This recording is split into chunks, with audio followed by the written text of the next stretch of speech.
함께 기도하겠습니다. 존귀하신 여호와 우리 아버지 하나님, 우리를 어두운 가운데에서 건져내시려고 이미 하나님의 약속대로 그 독생자를 보내주셔서 우리의 모든 문제를 해결하시고 우리로 하여금 하나님의 영광의 나라에 합당한 자로 삼으시려고 주께서 우리의 모든 수치와 고난과 그리고 그 목숨까지 다 우리를 위하여 내어놓으셨습니다. 하나님, 우리로 하여금 우리를 구원하는 일이 결코 쉬운 일이 아니라 하나님의 독생자의 목숨까지도 내어놓아야 하는 일인데도 하나님은 그 모든 일을 조금도 망설이지 아니하시고 창세전부터 계획하셨습니다. 우리가 과연 하나님 앞에 구원받는 이 일이 얼마나 가치 있는 일이고 얼마나 하나님께 소중한 일이라고 하나님은 독생자를 내놓으셨습니까? 우리는 다 그것을 헤아리지 못합니다. 하나님의 구원의 역사가 얼마나 하나님께 소중한지 다 알지 못합니다. 하나님, 그러나 우리는 우리의 구원받은 것이 결코 헛된 것이 아님을 알기에 우리는 어찌하든지 하나님의 뜻 안에서 하나님이 부르시는 그 목적을 향하여 또 하나님이 영화롭게 보시는 그 빛을 향하여 나아가고자 합니다. 하나님, 우리의 모든 어두운 발길을 비춰주시고 우리의 마음에 우리가 가지고 있는 많은 장애 요인과 어려움들을 하나하나 깨뜨려 주옵소서. 하나님께서 역사하시는 그 역사가 실제로 우리의 삶에서 하나하나 드러나지게 하시고 우리로 하나님을 위하여 사는 삶이 무엇인지를 더 분명히 알아서 하나님을 위하여 사는 삶을 살 수 있도록 인도하여 주옵소서. 하나님, 오늘도 하나님의 은혜 안에서 우리가 모였으니 하나님, 이 모임 우리가 가질 때에 하나님 함께하여 주셔서 우리 속에서 우리의 마음을 붙잡으시고 우리 속에 빛을 비춰주시고 우리로 하나님의 이 놀라운 은혜의 분량을 하나하나 더 깨닫고 마음에 소유할 수 있도록 이 시간을 인도하여 주옵소서. 하나님께서 그렇게 함께하여 주실 줄을 믿고 예수님 이름으로 기도하옵나이다. 아멘. 자, 오늘 이제 출애굽기 1장부터 본문을 들어갈 겁니다. 그래서 오늘 우리가 1장 1절로 해서 7절 말씀을 함께 읽고 이 말씀을 이제 살펴보겠습니다. 자, 1절에서 7절 같이 읽습니다. 야곱과 함께 각기 권속을 데리고 애굽에 이른 이스라엘 아들들의 이름은 이러하니라. 루벤과 시몬과 레위와 유다와 이사갈과 스불론과 베냐민과 단과 납달리와 갓과 아셀이요, 이미 애굽에 있는 요셉까지 야곱의 혈속이 모두 70인이었더라. 요셉과 그의 모든 형제와 그 시대 사람은 다 죽었고 이스라엘 자손은 생육이 중다하고 번식하고 창성하고 심히 강대하여 온 땅에 가득하게 되었더라. 됐습니다.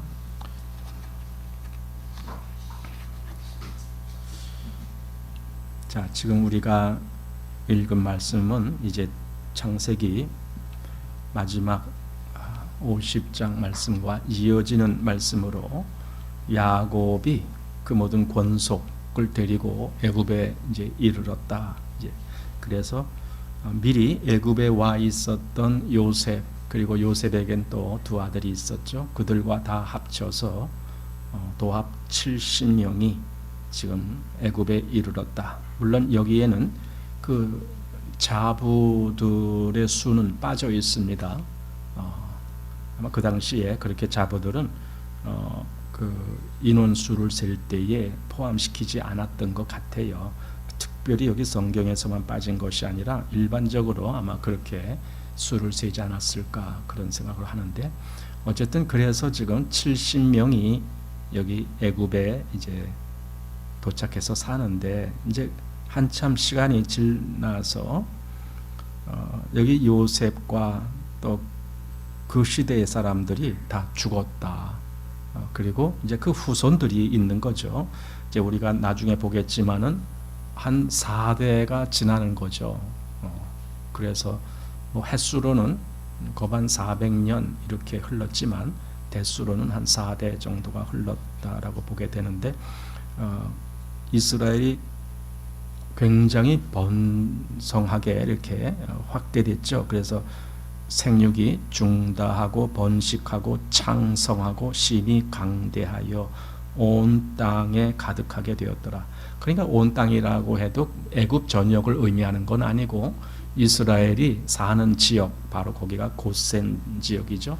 거기서 이제 그 땅을 가득 채울 정도로 그렇게 번성을 누렸다라는 그런 말이 됩니다. 그래서 근데 문제는 애굽이 그걸 그냥 보지 못하는 거예요. 이스라엘이 그렇게 장성하게 확대되는 걸 애굽은 보질 못합니다. 자, 그래서 여기 본문 5절에 이미 애굽에 있는 요셉까지 야곱의 혈속이 모두 70인이었더라. 그리고 7절에 이스라엘 자손은 생육이 중다하고 번식하고 창성하고 심히 강대하여 온 땅에 가득하게 되었더라. 겨우 70명인데 나중에 보지만은 거의 한 200만 명 정도 되는 숫자로 그렇게 이제 크게 확대가 되는 겁니다. 결국 이스라엘은 4대를 거치는 동안에 큰 민족을 이루게 되는 거죠. 근데 문제는 바로 여기서 생기는 겁니다. 애굽 왕 바로는 이스라엘이 그렇게 크게 확대되는 것을 그걸 두려워하는 거예요. 이제 왜 두려워하는지 좀 이따 이제 나오겠지만, 전쟁이 일어날 때 저 이스라엘이 상대편에 서갖고 우리를 치고 그리고 여기서 이제 애굽에서 탈출할 그럴 염려가 있다. 그러면은 우리가 지금까지 저 이스라엘을 노예처럼 부려먹었는데 그 노예들이 다 도망가는 꼴이 돼버리잖아요. 그러니까 그건 안 된다. 이제 이렇게 하면서 그가 이제 이스라엘을 더 이상 번성하지 못하도록 이렇게 여러 가지 이제 계획을 꾸미는 겁니다. 그래서 핍박을 하고 막 여러 가지를 하는데, 우리는 이렇게 알아야 돼요. 지금 바로 왕과 애굽이 이스라엘을 향해서 무슨 일을 이렇게 지금 계획하고 꾸미고 하지만 결국은 그 뒷배경은 사단이 그 역사를 한다. 사단의 그 세력이 지금 하나님의 백성들을 향해서 무엇을 지금 하고 있는 거예요. 이제 그게 사실은 그때나 지금이나 사단의 역사는 결코 멈추지 않습니다. 그래서 똑같이 지금도 그런 역사가 있는데, 사단은요 이스라엘의 숫자가 적었을 때는 아무런 위해를 가하지 않았어요. 그런데 이렇게 숫자가 많이 번성을 하니까 이제 자기들이 위협을 느끼는 거죠. 그러니까 가만둘 수 없다. 그래서 막 사단이 그 이스라엘을 핍박하게 되는 건데, 지금도 그렇습니다. 지금도요 사단이 누구를 대적하겠습니까? 저 사람이 정말 그리스도인인지 아닌지 아무런 그런 표시도 드러내지 못하고 그저 그냥 그렇게 사는 사람들, 그런 사람들을 사단은 건드리지 않아요. 왜냐하면 건드릴 필요가 없잖아요. 그냥 내버려둬도 되니까. 그런데 어떤 사람은 정말 그 믿음이 너무나 대단해서 그의 기도는 정말 하나님 귀에 들려지고 하나님이 역사하시게 하는 그런 기도를 하는 사람이고, 그가 그 믿음으로 얼마든지 하나님의 나라를 위해서 역사하려고 할 때에는 사단이 꼭 방해를 하거든요. 그러니까 사단도 자기 대적을 어떻게 대적해야 될지를 미리 알고 있는 거예요. 아무런 능력이 없는 자는 건드릴 필요가 없어요. 여기 이스라엘이 소수였을 때에는 건드릴 필요가 없었어요. 이제 그들이 번식하고 중대한 민족이 됐을 때 이제 사단은 역사하는 겁니다. 결국 사단은 처음부터 하나님의 일을 반대하는 그 반기를 드는 역사를 계속 지금까지 했습니다. 애초에 처음부터 하나님이 인간을 창조하신 것을 사단은 싫어했죠. 그래서 에덴 동산에서 결국 그 첫사람을 꼬여갖고 하나님에게서 떨어뜨려 놓으려고 그렇게 해서 어느 영역까지는 성공을 하죠. 그래서 실제적으로 아담과 하와가 에덴에서 쫓겨나는 그런 일을 하게끔 하죠. 그러니까 이렇게 창세 때부터 그런 일을 한 사단이 결국 마지막 때까지, 이 온 세상의 끝날까지 그 일을 멈추지 않고 계속하는 거예요. 그래서 요한계시록에 보면은 끝까지 대적하는 사단의 모습이 나오고, 그리고 그러기에 하나님은 이제 그 사단을 심판하시는 모습이 나오죠. 그래서 요한계시록 20장 7절에 천년이 참에 사단이 그 옥에서 놓여 나와서 땅의 사방 백성 곧 곡과 마곡을 미혹하고 모아 싸움을 붙이리니 그 수가 바다 모래 같으리라. 저희가 지면에 널리 퍼져 성도들의 진과 사랑하시는 성을 두루매. 이게 뭡니까? 그 사단의 세력은 성도들의 진, 사실 이렇게 말하면은 이 성도들의 진이 뭘까? 이걸 이제 우리가 좀 생각하게 되는데, 어쨌든 성도들을 대적하고 또 사랑하시는 성, 이건 하나님이 사랑하시는 성이라고 말할 수가 있잖아요. 그러니까 이걸 실제로 이 땅에서 어떤 진이 있고 어떤 성이 있고 그런 건 아니겠죠. 그냥 성도들의 무리, 그 위치를 이렇게 표현한 거겠죠. 그러니까 그 사랑하시는 성을 두른다. 이 사단의 무리가 두른다는 것은 공격하겠다, 지금 그 말이잖아요. 자, 그런데 하늘에서 불이 내려와 저희를 소멸하고 또 저희를 미혹하는 마귀가 불과 유황 못에 던지우니 거기는 그 짐승과 거짓 선지자도 있어 세세토록 밤낮 괴로움을 받으리라. 이렇게 하면서 이제 이미 짐승과 또 거짓 선지자가 이미 그 불못에 던지워서 심판을 받고 있는데, 마지막으로 그 모든 악한 세력의 대장인 사단을 하나님은 끝까지 그렇게 심판을 하셔서 그 불못에 던지우는 겁니다. 이게 마지막 심판입니다. 자, 이스라엘이 애굽에서 그렇게 번성한 이유는 저절로 그냥 그렇게 됐어, 이게 아니에요. 생각해 보면은 그 시대에 그렇게 정말 이게 뭐 70명이 한 200만 명이 됐다라는, 이건 어마어마한 숫자로 번식하게 된 건데, 그렇게 된 것은 저절로 그렇게 됐다가 아니고, 만약에 저절로 그렇게 됐다라고 한다라면은 그럼 애굽 시민들도 그렇게, 애굽의 국민들도 그만한 비율로 그렇게 번식을 했을 거 아니니까. 그럼 처음에 이스라엘이 70명이었는데 그럼 그때 애굽 국민들은 몇 명이었을까요? 70명이 아니고 아무리 없어도 수만 명은 됐을 거 아닙니까? 아무리 없어도 어쩌면 그보다 더 됐을 것 같고, 그 당시에 애굽이 가장 큰 나라였고 문명이 가장 발달한 그런 나라였기 때문에 거기엔 더 많은 인구가 있었을 것이다. 그러면은 그 70명이 200만 명이 됐다라면은, 예를 들어 10,000명은 그럼 얼마나 돼야 되는 거예요? 그 비율이라면 수천만 명이 더 돼야 되는 거죠. 그래야 그 비율이 맞죠. 그러니까 그까지는 뭐 이스라엘이 200만 명 된다 한들 우리는 수천만 명이야, 하나도 걱정이 안 돼, 이렇게 돼야 되잖아요. 그런데 애굽의 숫자는 그때나 지금이나 400년 전이나 400년 후나 그냥 그 숫자가 아마 비슷했는가 봐요. 그러니까 이스라엘이 저렇게 번식하는 것이 너무 두려운 거죠. 바로 그 문제입니다. 그렇다면은 우리는 알게 됩니다. 저 이스라엘이 저렇게 크게 번성하게 된 것은 저건 우연히 그렇게 된 게 아니다. 하나님께서 그렇게 역사하신 것이다. 이걸 알게 돼요. 자, 그걸 더 어떻게 아느냐 하면은 이미 이스라엘의 조상 아브라함, 이삭, 야곱에게 약속한 약속이 바로 그 약속이거든요. 먼저 야곱에게 약속한 약속을 한번 보십시오. 창세기 46장 3절. 하나님이 가라사대 나는 하나님이라 네 아비의 하나님이니 애굽으로 내려가기를 두려워 말라. 내가 거기서 너로 큰 민족을 이루게 하리라. 이거죠. 내가 너로 큰 민족을 이루게 할 것이다라고 약속을 하셨다고요. 그러니까 지금 200만 명이 된 것은 하나님의 약속의 성취예요. 야곱에게만 그렇게 하신 것이 아니라 그 야곱의 아버지 이삭에게도 그 말씀하셨죠. 창세기 26장 24절. 그 밤에 여호와께서 그에게 나타나 가라사대 나는 내 아비 아브라함의 하나님이니 두려워 말라. 내 종 아브라함을 위하여 내가 너와 함께 있어 내게 복을 주어 내 자손으로 번성케 하리라 하신지라. 이삭에게 지금 약속한 겁니다. 그리고 또 우리가 이삭의 아버지 아브라함에게 뭐라고 말씀하셨는지 보십시오.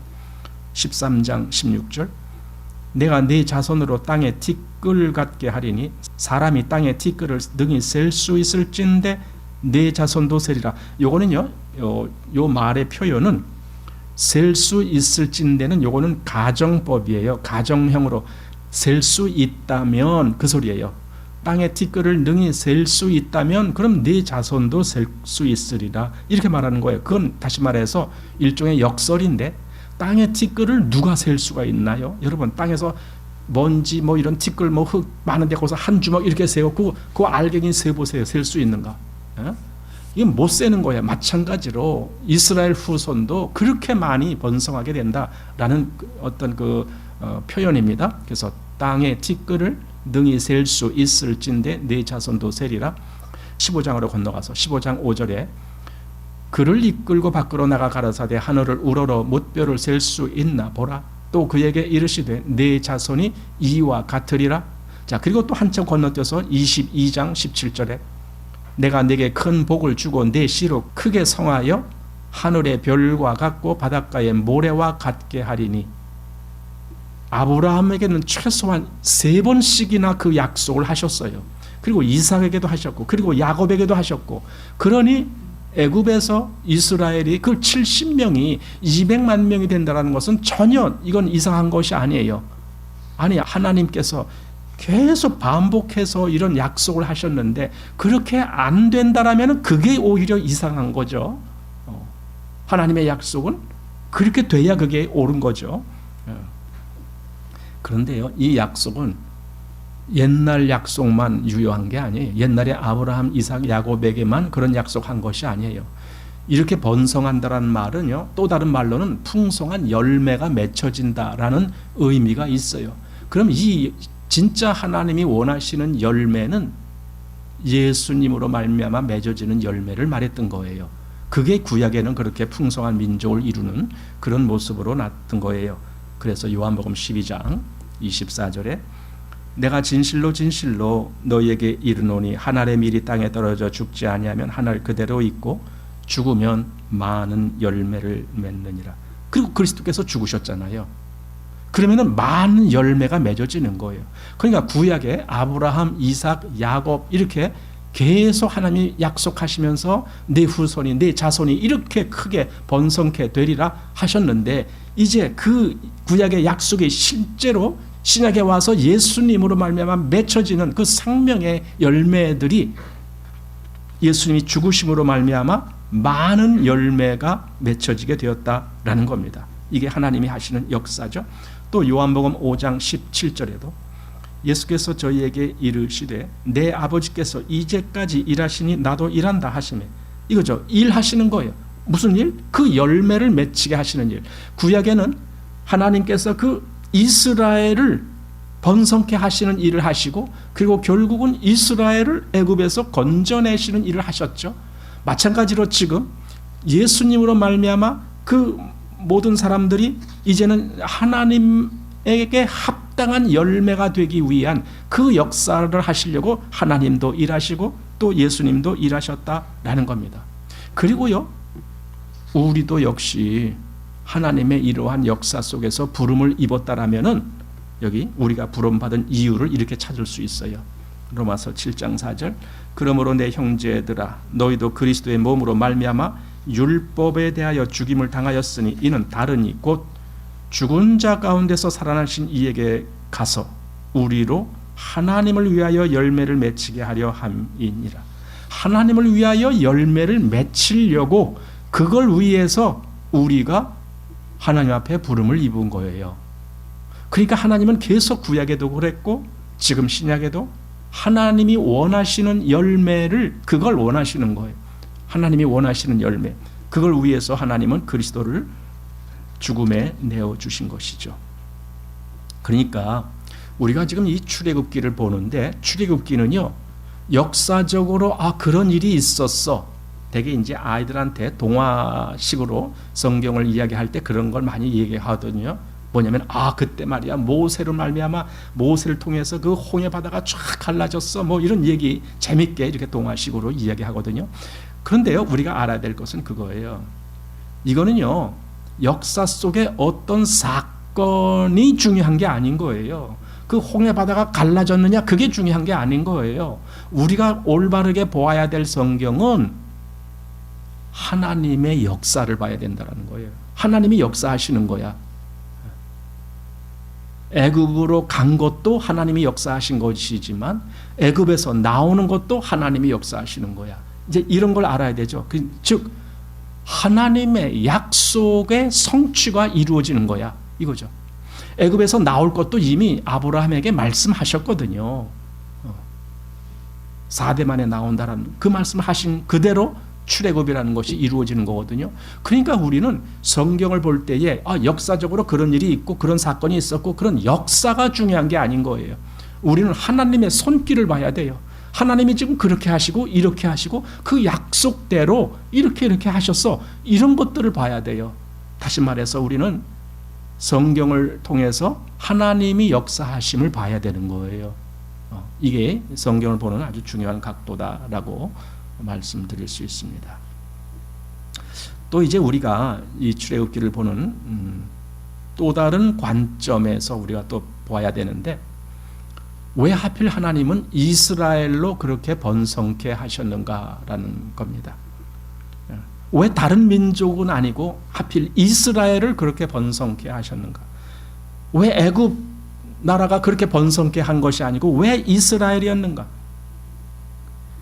문제는요, 하나님이 왜 이스라엘을 번성케 하셨겠어요? 하나님이 택하셔서 너는 내 백성이야. 그랬기 때문에 그래요. 이 땅에서 많은 사람들이 있지만은요, 난 이게 가장 중요한 문제, 중요한 갈림길이다라고 생각돼요. 그게 뭐냐면 하나님이 택하셨느냐 이거죠. 하나님이 나를 택하셨는가? 하나님이 당신을 택하셨는가? 이 하나님의 택하심 때문에 모든 길이 다 갈라지는 거예요. 하나님이 택하셨기 때문에 하나님은 이스라엘을 자기 백성 삼으시고, 그래서 이스라엘을 번성케 하시고, 그래서 이스라엘을 애굽에서 건지시고, 그래서 이스라엘을 가나안에 가게 하시고, 다 하나님이 택하셨기 때문에, 그래서 너는 내 백성이고 나는 너희 하나님이다 이렇게 말씀하셨기 때문에 여기서 모든 문제가 결정이 되지고 모든 방향이 결정되지는 겁니다. 우리가 하나님의 택하심을 입었다라면요, 이게 엄청난 사건이에요. 그래서 세상의 그 어떤 것보다, 사람들은 세상에서 뭘 중요시합니까? 학교 다닐 때는 뭘 중요시합니까? 무슨 대학을 갈 거냐? 거기 대학 가기 힘든데, 공부 더 열심히 해야 되는데, 이런 걸 중요하시게 그러죠. 또 대학을 졸업하고 나면은 또 어느 직장 갈 수가 있을까? 또 그거 가지고 또 끙끙거리고 뭐 그러죠. 또 그거 조금 지나면은 그 다음엔 또 뭐 젊은이들 결혼 문제, 어떤 배우자를 만날 것인가? 뭐 이런 거 이제 중요시하고 그러죠. 그리고 이제 그런 거 다 이제 하면은 그 다음에 뭘 해야 돼? 또 요즘 같으면 별로 그런 걸 중요하게 여기지 않지만은 옛날에는 집을 사야 되는데 이거 어떻게 살 수 있을까? 이런 거. 그러다가 또 이제 그럼 차도 한 대 사야 되겠는데 이거 어떻게 사나? 뭐 별거 다. 그러다가 이제 나이가 한 40, 50 되면은 이제 내 몸이 이제 건강하지 못해. 이제 그것도 어떻게 건강하게 지킬 수 있을까? 늘 관심이 그런 거예요. 그런데 우리가 진짜 관심을 가질 것은 그런 게 아닌 거예요. 진짜 중요한 것은 하나님이 나를 택하셨다라고 하는 사실이에요. 그리스도 안에서 나를 택하셨다라면은 나는 그럼 하나님 앞에 어떤 사람으로 살아가야 될까? 이런 문제가 더 중요한 거예요. 왜냐하면은 모든 갈림길이 바로 거기서 정해지니까. 하나님이 택하셨느냐, 택하지 아니하셨느냐. 이 당시에 그 수많은 민족들이 주변에 있었지만은 하나님이 이스라엘만 택하신 거예요. 그래서 이스라엘 역사가 달라지는 거예요. 결국 아까 약속, 그 자손에 대한 약속을 아브라함, 이삭, 야곱에게 계속 말씀하셨다라고 본다라면 이제 우리는 더 한 차원 더 올라가서 하나님이 아브라함을 택하셨어요. 그 데라의 아들들이 여러 명이 있었는데 거기서 아브라함만 택하셨어요. 또 아브라함의 자손 많았었지만 이삭만 택하셨어요. 그리고 이삭에게도 뭐 에서와 야곱 있지만 에서 야곱 말고도 또 많은 자녀들이 있었어요. 그러니까 그 중에서 오직 야곱만 택하신 거예요. 그리고 그 야곱의 12아들을 다 하나님이 내 백성이다 하고 그렇게 인정하신 거예요. 그래서 이스라엘이 생겨난 거예요. 그러니까 하나님의 택하심으로 말미암아 이스라엘이 생긴 거고, 하나님의 택하심으로 말미암아 그 이스라엘의 역사가 이제 하나님과 관계된 역사로 흘러가는 거예요. 그러면 지금 우리가 그리스도 안에서 하나님의 택하심으로 말미암아 하나님의 백성이 됐다라고 하는 이 사실로 내가 하나님과 관련이 있고 연결이 있고, 내가 하나님의 어떤 그 무엇과도 계속 이렇게 연결을 맺고 살아간다는 것이 얼마나 중요할까. 왜냐하면 하나님이 관여를 하시니까, 나의 모든 삶에 하나님이 관여하고 계시니까. 성도들은 성도라는 이 위치가 얼마나 중요한지를 자꾸 그걸 또 새롭게 알아야 돼요. 성도라는 위치가 얼마나 중요한가. 요즘 보면은 이상한 일들이 세상에서 많이 생겨서 저 동남아시아의 무슨 나라입니까? 캄보디아라고 하는 나라. 그 사실 동남아시아에 있는 나라들은 다 좀 불안해요. 캄보디아 옆에 뭐 미얀마니, 뭐 베트남이니, 또 이쪽에 또 무슨 나라야, 뭐 하여튼 이런 나라들이 쭉 있는데, 거기는 한마디로 솔직히 우리나라와 같이 그렇게 치안이라든가 이런 것이 그렇게 확보되질 못해요. 거기는 그냥, 필리핀도 사실 그래요. 우리나라 사람들이 가끔 필리핀에 가서 누가 죽었다 뭐 이런 뉴스가 가끔 나오잖아요. 거기는요, 사람 죽여도요 그냥 없어져요. 그냥. 그렇다고 뭐 범인이 꼭 뭐 잡히는 것도 아니고요. 거기는요, 그래서 그 전에 선교사님이 그 필리핀 사람하고는 싸우지 말라 그래요.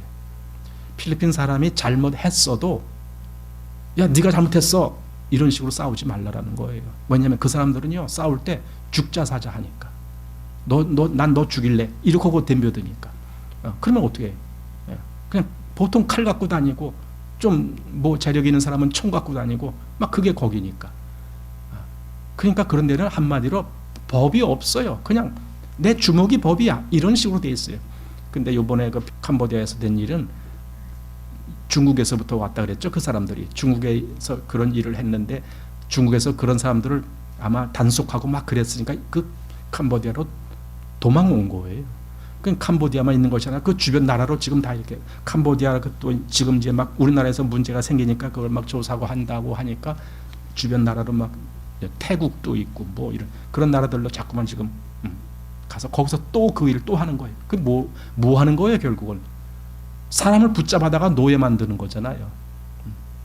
일 부려먹고 막 이렇게 하다가 마음에 안 들면 이제 죽이기까지 하고, 또 심지어 어떤 사람은 그 장기까지.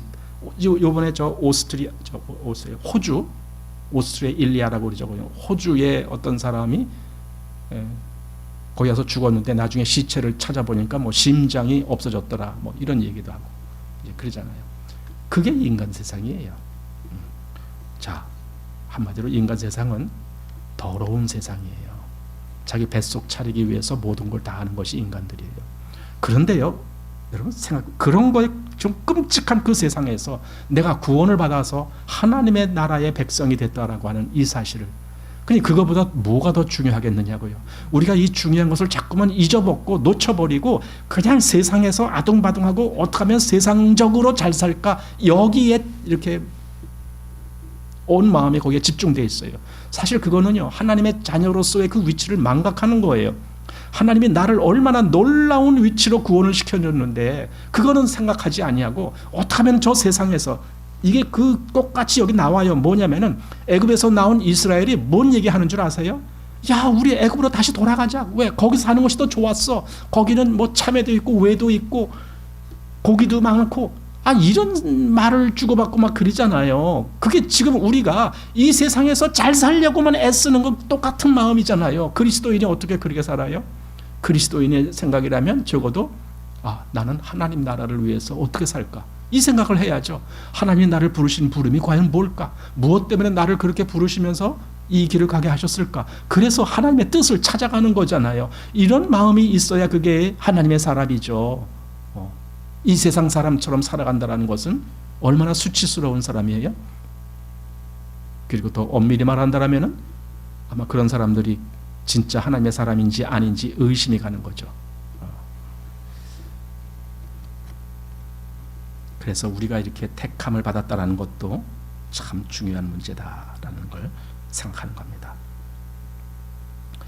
하나님은요, 이제 출애굽이라는 그 사건을 통해서 결국은 무엇을 보여주길 원하시느냐? 하나님의 백성을 하나님의 그 어떤 목적을 위하여 이 악한 세상에서부터 건져내시겠다라는 그것을 미리 보여주신 거예요. 그러니까 출애굽은 일종의 모형이에요. 진짜는 그리스도로 말미암아 우리를 이 악한 세대에서 건짐받게 하는 거예요. 갈라디아서 보면은 그 말씀 있잖아요. 그리스도께서 우리를 이 악한 세대에서 건지시려고 자기 몸을 들이셨으니, 이런 말씀을 하잖아요. 그러니까 그게 진짜 목적이에요. 그래서 이 출애굽을 통해서 우리는 하나님의 그런 계획이 있음을 그걸 미리 눈치채는 거죠. 그래서 아브라함에게 이런 말씀을 하셨어요. 여기 창세기 22장 17절 보십시오. 내가 네게 큰 복을 주고 네 씨로 크게 성하여 하늘의 별과 같고 바닷가의 모래와 같게 하리니 네 씨가 그 대적의 문을 얻으리라. 그러니까 이게 네 후손이 이렇게 크게 번성케 된다, 그것만을 말한 것이 아니에요. 왜냐하면 그 다음 절 보십시오. 18절. 또 내 씨로 말미암아 천하 만민이 복을 얻으리니 이는 내가 나의 말을 준행하였음이니라 하셨다 하니라. 내 씨로 말미암아 천하 만민이 복을 얻는다. 이거는요, 여기 나온 문자적인 이스라엘을 통해서 그렇게 된다는 말이 아니죠. 왜냐하면은 오히려 이스라엘을 통해서는 천하 만민이 복을 얻는 것이 아니에요. 복을 얻을 수가 없어요. 왜냐하면 그랬잖아요. 그들이 가나안 땅에 들어갈 때도 거기 있는 가나안의 원주민들을 다 진멸하라 그러잖아요. 그 전에 애굽에 이제 그 가나안에 들어가기 전에도 광야에 있을 때에도 제일 먼저 누가 대적이 나왔습니까? 아말렉 족속이 나왔잖아요. 그러니까 그들을 다 진멸하라, 천하에서 진멸하라 그러잖아요. 그러니까 이스라엘을 통해서 다른 나라들은 그 당시에 오히려 더 고통을 당했어요. 근데 이게 네 후손, 네 자손으로 말미암아 천하 만민이 복을 얻는다라고 하는 것은 그럼 이건 뭘 얘기한 건가? 이건 그리스도로 말미암아 온 세상에 임할 복음을 미리 이렇게 말씀하신 것이죠. 그러니까 이건 단지 이스라엘의 역사만을 위해서 한 것이 아니었다라는 거죠. 그래서 천하 만민이 복을 얻게 된다. 즉 하나님의 구원이 그 아브라함의 씨, 그리고 그것은 결국 이스라엘 민족 속에서, 그래서 결국 우리가 알듯이 그 이스라엘 민족 중에 유다 자손을, 유다 지파를 통해서 그리스도가 오신 것을 그걸 아는 거죠. 아, 유다 지파 속에서 그리스도가 오셨군요. 그래서 요한복음에 보면은 4장 22절에 너희는 알지 못하는 것을 예배하고 우리는 아는 것을 예배하노니 이는 구원이 유대인에게서 남이니라, 이거죠. 구원이 유대인에게서 난다. 왜? 아브라함 때부터 그걸 약속하셨으니까. 내 씨로 말미암아 천하 만민이 복을 얻으리라, 이렇게 말씀하셨기 때문에 구원은 유대인에게서 나는 거예요. 유대인이 잘나서가 아니라 하나님이 그렇게 약속을 하고 계획을 하시고 뜻을 품으셨기 때문에 그렇게 되는 거죠. 당연히 사단은 이 하나님의 열매가 맺어지는 것이 싫은 거죠. 그래서 어떻게 해서든지 이스라엘이 그렇게 번성한 민족이 되지 못하도록 그걸 막으려는 계획을 하는 거예요. 적어도 여기 1장에 보면은 3번 정도 그 모습이 비춰지고 있어요. 첫 번째는 뭡니까? 이스라엘에게 아주 고된 노역을 시켜갖고 그들이 번성하지 못하도록 하자. 이게 바로의 계획입니다. 여기 이제 1장 8절 보십시오. 요셉을 알지 못하는 새 왕이 일어나서 애굽을 다스리더니, 알지 못한다. 사실 그 뭐 역사적으로 그렇게 오래된 건 아니잖아요. 그러니까 이건 지각적으로 알지 못한다라는 개념보다는 요셉을 별로 중요하게 생각하지 않는다, 그런 의미겠죠.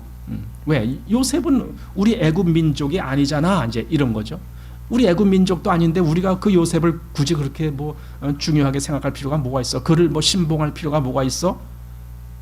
당연히 그런 외국인인데, 그러니 그의 후손 여기 이스라엘도 우리는 중요하게 볼 필요가 없어. 오히려 그들을 일시켜, 그들을 노예처럼 일시키면 돼.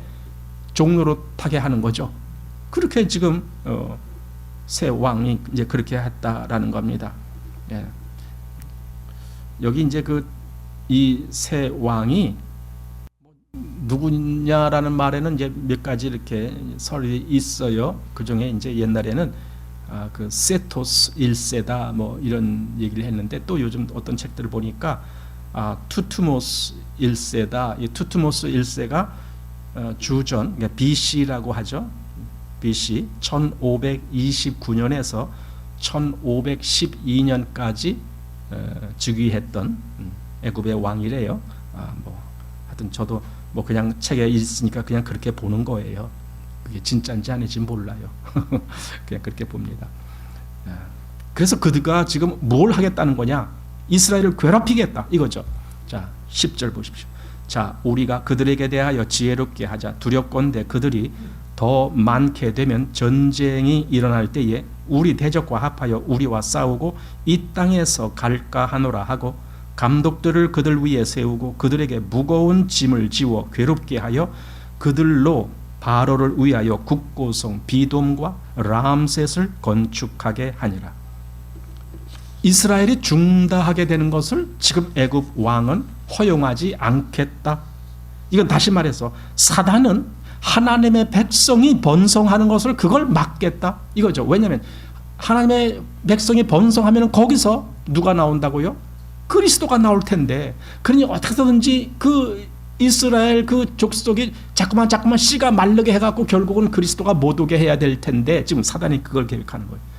근데 여기 보니까 너무 번성을 하니까 그걸 막아야 된다. 네, 막아야 된다. 그래서 지금 여기 바로가 내세우는 그 간구, 첫 번째가 아까 말한 대로 고역을 시키자 이거죠. 고역을 시키자. 잘못하면 그들이 전쟁이 일어났을 때 대적편에 서갖고 우리를 같이 공격할 거 아니냐. 그러니까 그러지 못하게, 그들이 이렇게 번성하지 못하게 아주 고역을 시키자. 아마 바로는 일종의 묘책을 짜낸 거예요. 아주 뭐 지혜롭게 하자 그랬잖아요. 10절에 우리가 지혜롭게 하자. 그 지혜로운 것이 뭔데? 저 이스라엘에게 고역을 시키면은 이스라엘이 번성을 못할 거야. 지금 그거예요. 그들이 짜낸 지혜가 바로 그런 거예요. 묘책이 그런 거예요. 그러나 그들이 모르는 게 있어요. 자기들이 그렇게 지혜롭게 묘책을 짜서 이스라엘을 괴롭게 하면은 그 수가 번성하지 못할 거야 했지만, 그들이 모르는 게 있어요. 뭡니까 그게? 이스라엘에게는 하나님이 계시다라는 걸. 그걸 모르고 있는 거예요. 하나님이 사람의 지혜보다 못하실까요? 사람의 지혜를, 그 묘책을 짜내서 그렇게 하면 된다. 아니, 하나님이 그 정도밖에 안 되실까요? 아무리 그들이 그렇게 묘책을 짜내도 하나님의 역사를 막을 수는 없어요. 시편 14편 1절 말씀.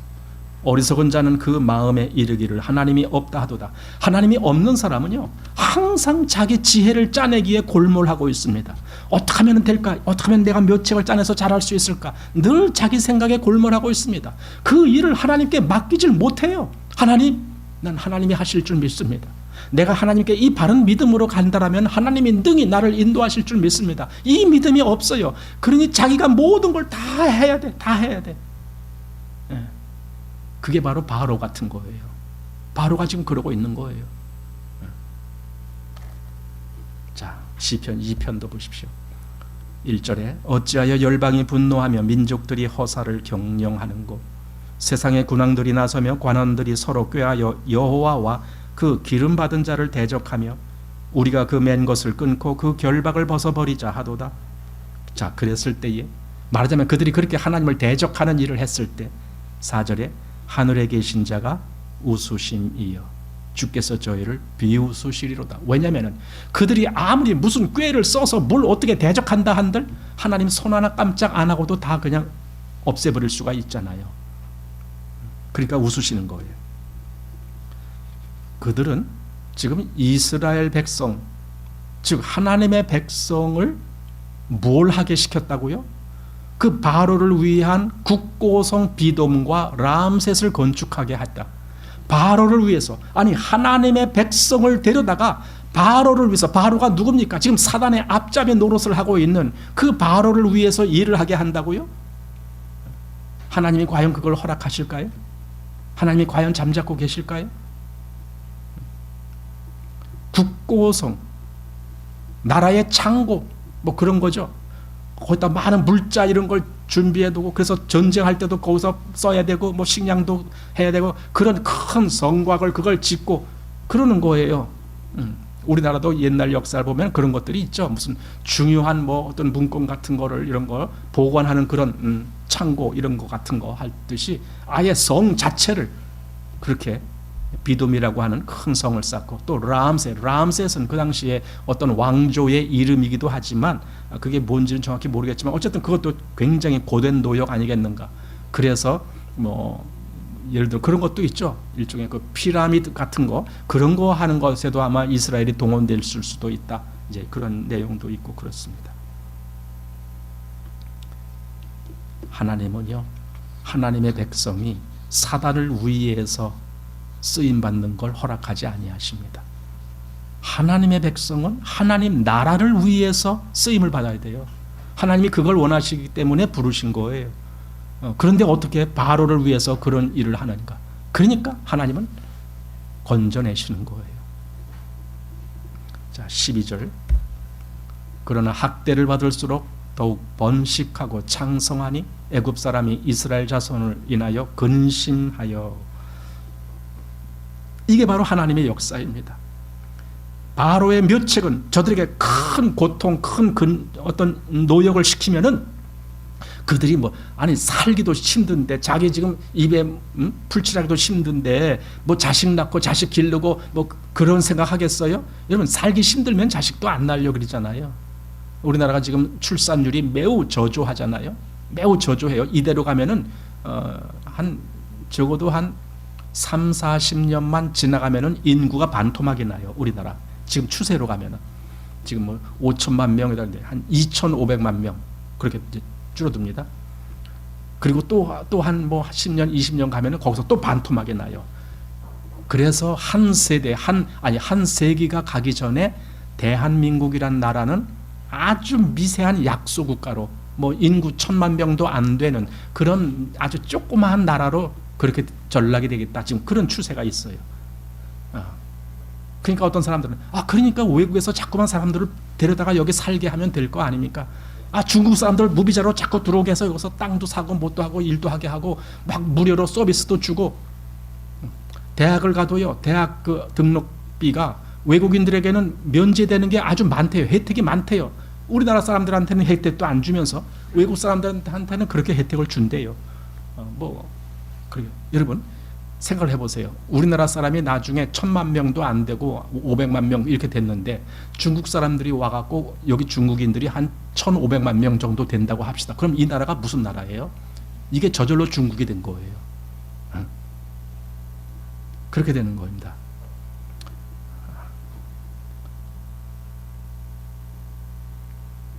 만약에 이스라엘이 그때 그렇게 학대를 받으면서 그 규모가 자꾸만 더 축소됐다라면은 그냥 저절로 없어지는 거예요.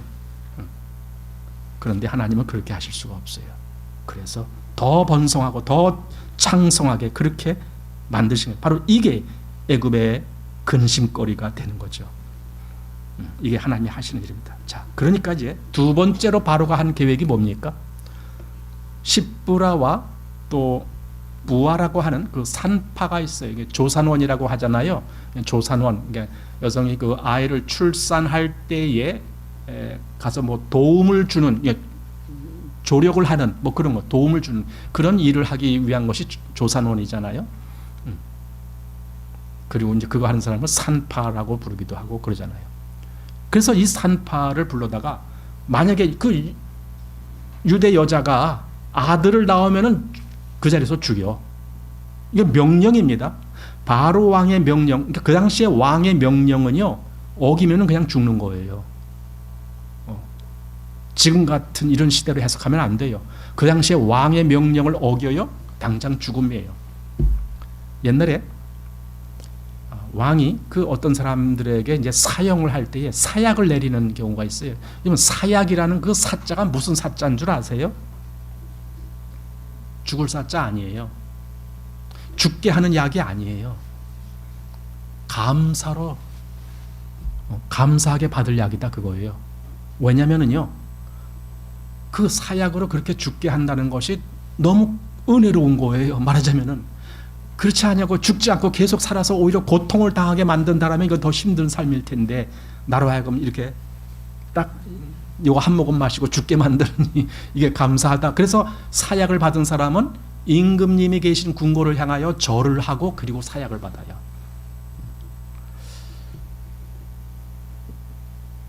여기 부하와 십보라라고 하는 이 산파들이 바로의 명을 거역했다면 당장 죽임을 당하는 거예요. 그러니 어떻게 그걸 거역할 수가 있어요? 그런데요, 이 십보라와 부하는 하나님을 경외하는 자였다라고 나옵니다. 자, 보십시오. 15절. 애굽 왕이 히브리 산파 십보라라 하는 자와 부하라 하는 자에게 일러 가로되 너희는 히브리 여인을 위하여 조산할 때에 살펴서 남자여든 죽이고 여자여든 그는 살게 두라. 예. 남자여든 죽여라. 이게 사단의 계획이에요. 그래서 그 후손이 오지 못하게 하라. 결국은 메시아가 오는 걸 그걸 막아라. 이것이 사단의 계획이잖아요. 창세기 4장에 나오는 가인이 아벨을 죽인 것, 여러분 거기에 사단의 역사가 있는 거예요. 또 이스마엘이 이삭을 실용한 것, 또 에서가 야곱을 죽이겠다라고 하니까 야곱이 결국 도망갈 수밖에 없었던 것, 사울 임금이 다윗 왕을 죽이려고 몇 번이나 그 창을 던진 것, 아달랴가 그 유대 왕의 그 왕의 씨를 아주 멸하고 가까스로 요아스라고 하는 한 왕만 겨우 도망가서 다시 명목을 잇게 했죠. 에스더서에 나오는 그 하만은 유대 민족 전체를 말살하라. 예수님 탄생하실 때에 헤롯이 그 베들레헴 인근에 있는 모든 지역의 그 2살 아래 아이들을 다 죽여라. 그리고 예수님이 이제 그 구원의 역사를 이루기 위해서 마지막까지 가실 때에 가룟 유다에게 누가 들어갑니까? 사단이 가룟 유다에게 들어가서 가룟 유다를 지루한다. 그런 말이 있잖아요. 지루한다. 그를 이렇게 가르쳐서 지도해갖고 문문 일을 하게 한다. 뭐 그런 거죠. 그렇게 해서 결국은 예수님을 죽게 하려고 예수님을 은 30에 팔잖아요. 그리고 그 당시에 유대 지도자들은 바로 그것을 받아서 예수님을 죽는 데 넘겨주기 위해서 재판을 받게 하고, 그리고 죽여라 죽여라 소리 지른 거 아닙니까? 왜? 그렇게 하면은 하나님의 이 구원의 역사가 끝날 줄 알았으니까. 사단은 그랬으니까. 그러나 항상 하나님은 사단보다 위에 계시죠. 사단이 그렇게 결국은 예수님을 죽였다라고 좋아했을 그 일을 통해서 하나님은 구원의 역사가 완성되게 만드시잖아요. 이게 하나님의 역사죠.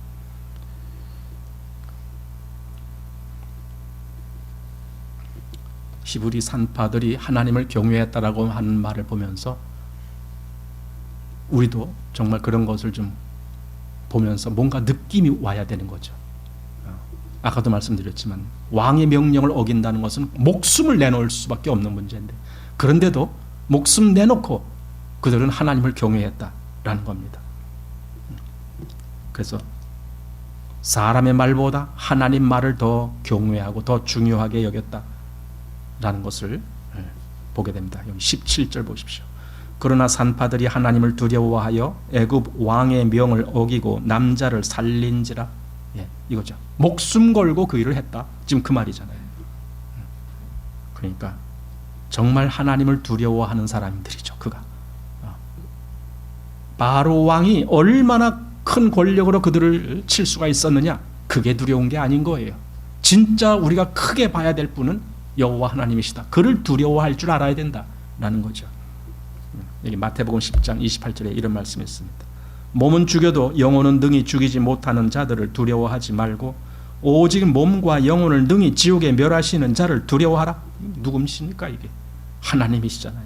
하나님을 두려워할 줄 알아라. 세상의 모든 그런 어떤 세력들은 그건 겨우 몸이나 고통을 주는 거지만 하나님은 그 영혼까지 완전한 심판을 처하게 하실 분인데, 그러니 하나님을 두려워할 줄 알아야 된다라는 거죠.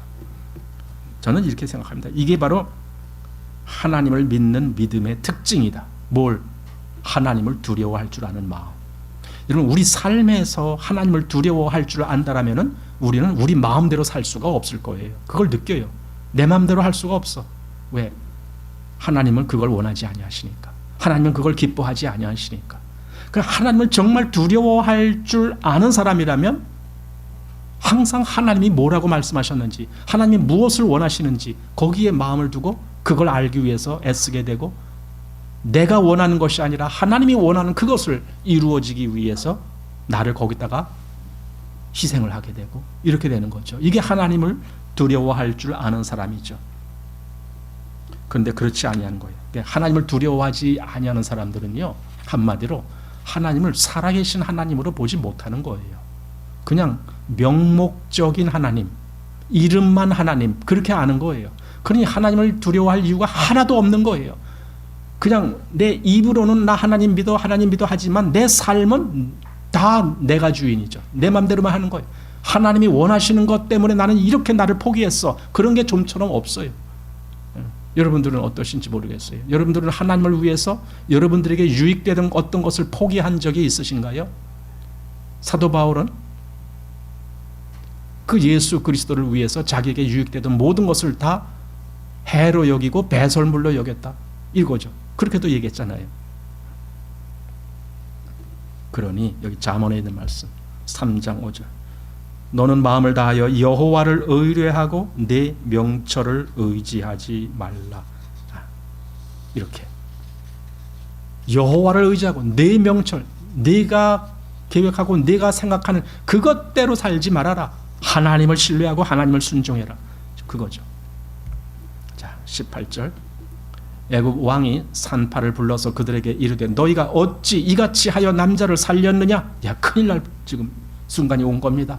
산파들이 정말 이때 잘못하면 그들은 목숨이 그냥 순식간에 날아갈 그런 위치에 온 겁니다. 그런데 보십시오, 19절에 산파가 바로에게 대답하되 히브리 여인은 애굽 여인과 같지 아니하고 건장하여 산파가 그들에게 이르기 전에 해산하더이다 하매.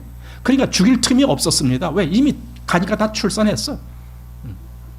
이렇게 대답을 했단 말이죠. 나는 이제 우리가 알겠지만 이게 바로 하나님의 개입이라는 거예요. 하나님께서 지금 이들이 하나님을 경외하는 이들이기 때문에 하나님은 그들을 그냥 내버려 두시지 않는 거예요.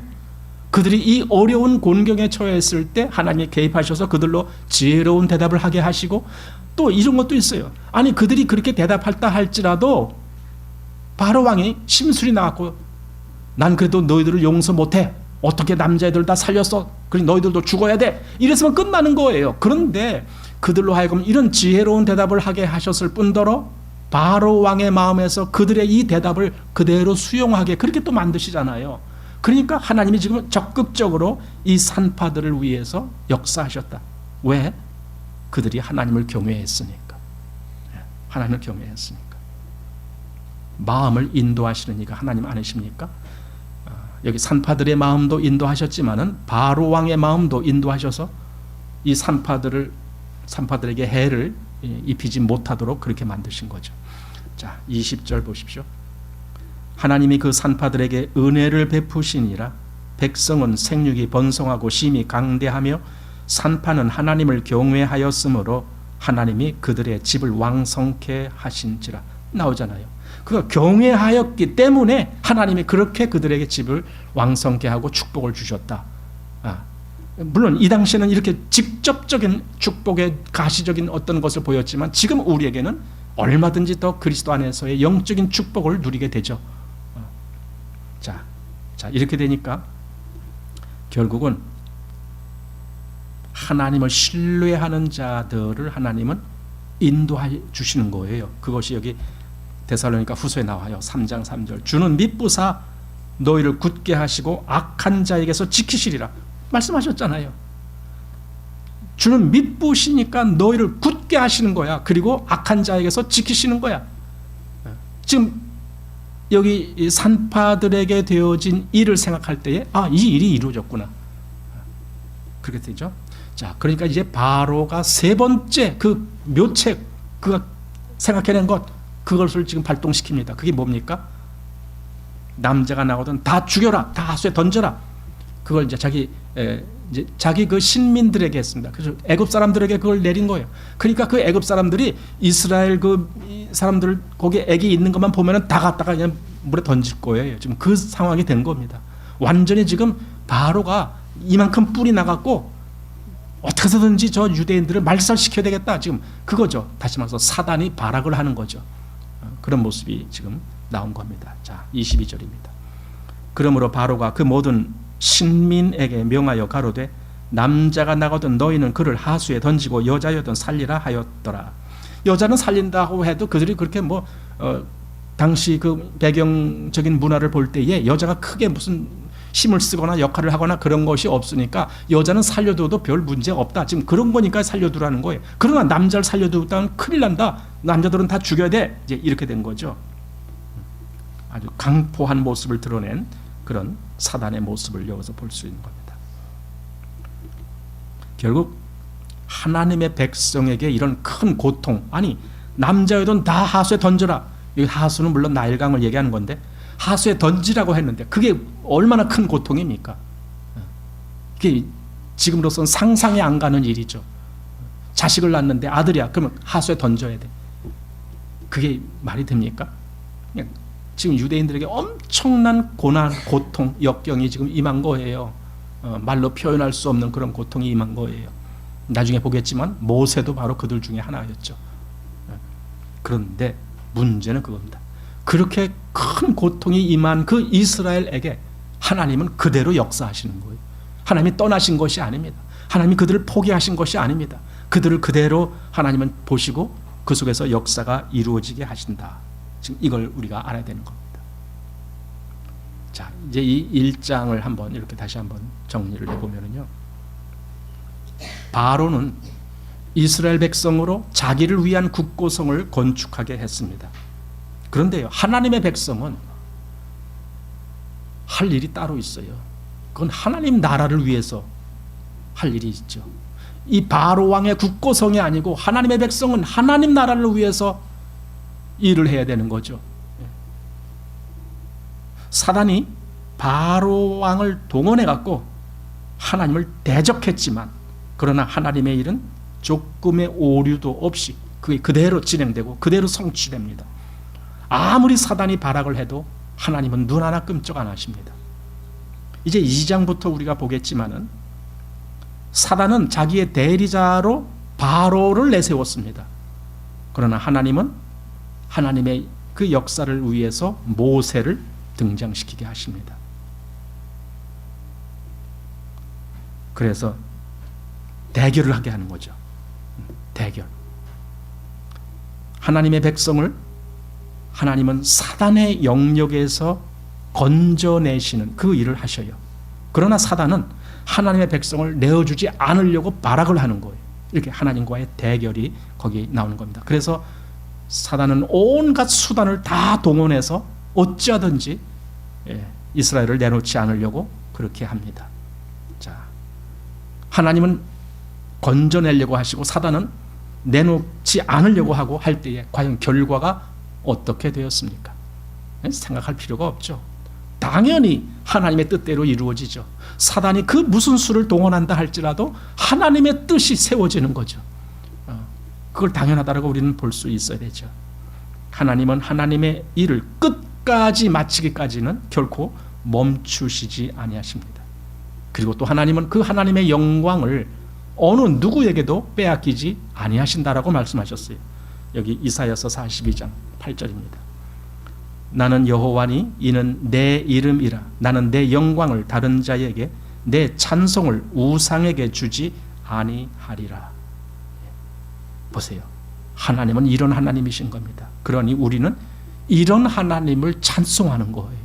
하나님은 하나님의 영광을 결코 다른 자에게 빼앗기지 아니하시고 그대로 드러내시는 하나님이십니다. 그러니 우리가 얼마든지 신실하게 하나님을 믿을 수 있습니다. 더욱 하나님의 영광이 크게 드러나기를 원합니다 라고 찬송하는 겁니다. 그 내용이 여기 시편 66편입니다. 1절 온 땅이여 하나님께 즐거운 소리를 발할지어다.